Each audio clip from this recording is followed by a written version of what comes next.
Goeie meisken, het wie een prachtige dag. Je hoort mij volop zonneschijn. Nog een paar buikjes in de maandtijd, maar nu weer het verder van de middag droog.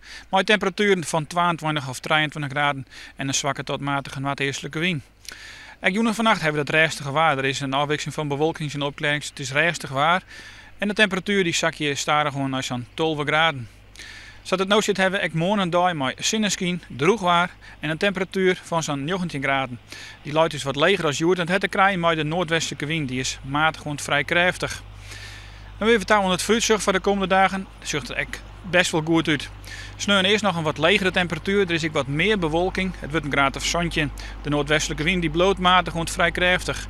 In de nacht naar sneeuwen en sneeuwen te miantijd kan er even wat delslag vallen. Maar ik verwacht je wel dat sneeuwen de zinnenwettervarsing komt later op de dag.